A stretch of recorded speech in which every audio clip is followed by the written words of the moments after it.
ปูไปไกลเด้ส่งผมส่งไปพม่าไปจีน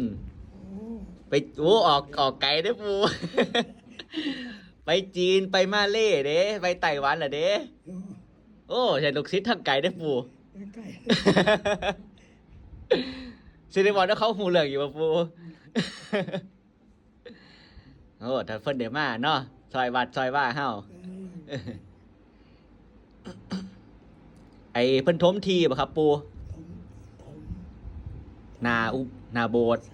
นาโบ โอ้ สาอย่างผม ครับ โบเต็มสา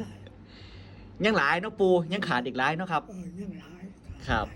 ขาดหลาย หลาย อืม เห็นพ่อเพิ่นว่าสิถมให้มันเบิดหันสิเต็มหัน แต่ว่าก็ยังหลายรถ โอ้ยมันเป็นหน่อยนี่ ครับ เบิดบ่หน่อยเนาะปูแล้วเนาะโอ้หลายรถอยู่วะ ขัดเต็มสาอย่างไข่ ครับ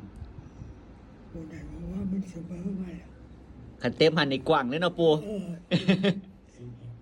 อืม